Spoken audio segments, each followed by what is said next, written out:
धीरज साहू प्रकरण पर अब बीजेपी के प्रदेश प्रभारी लक्ष्मीकांत वाजपेयी ने कांग्रेस पर निशाना साधते हुए कहा कि ये तो कांग्रेस के लिए आईना है, जो ईडी और सीबीआई के खिलाफ रोज बोलते थे।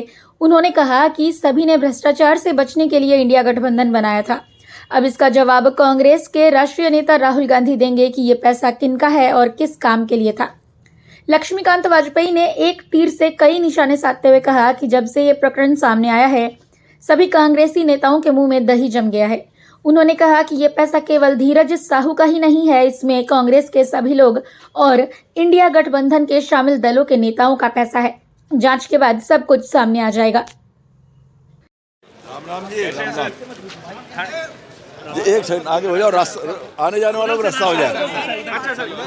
उधर से रास्ता जी आ जाओ। हाँ, अलमीरा भर भर के पैसा मिल रहा है सर कांग्रेस के राज्यसभा सांसद के। ये तो कांग्रेस के लिए आईना है कि ईडी और सीबीआई के खिलाफ रोज बोलते थे और भ्रष्टाचार से बचने के लिए इंडी गठबंधन बनाया था। उनका दुर्भाग्य है कि उनका सपना चकनाचूर हो गया और समय रहते धीरज साहू का पैसा बाहर हो गया। अब कुल मिलाकर राहुल गांधी जी ये जवाब दें, ये पैसा किसके लिए था और कहाँ किस काम के लिए था। कल सुबह से लेकर अब तक कांग्रेस के किसी नेता के मुंह से बोल नहीं फूटा, लगता है दही जम गया उनके मुंह में और इसलिए उनका बोल नहीं फूट रहा है। बताए तो सही ये पैसा कहाँ से आया और किस काम के लिए आया था, और आज नहीं तो कल जनता की अदालत में जवाब उनको देना होगा। कांग्रेस ने किनारा कर लिया है।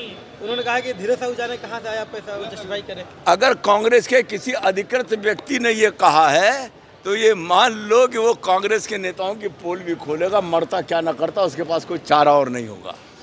सर झारखंड दौरे पर आया है, क्या कहेंगे किस तरह से? नहीं, झारखंड दौरे, झारखंड मेरा घर है, झारखंड का मैं प्रभारी हूँ, यहाँ के कार्यकर्ताओं के साथ मैं काम कर रहा हूँ, तो मैं अपने घर में आने में कोई जरूरी थोड़ी कि उसका औचित्य बताऊँ क्यों घर में आए। कोई रणनीति नहीं है। 3 राज्यों को चुनाव जैसे हम जीते हैं, 100% 14 की 14 लोकसभा सीट कमल का फूल और मोदी जी के नेतृत्व में यहाँ जीतेगा और उसके बाद नवंबर 24 में हम भारतीय जनता पार्टी की सरकार बनाएंगे। इस अनाचारी, कदाचारी और भ्रष्टाचारी सरकार से झारखंड को मुक्ति दिलाएंगे।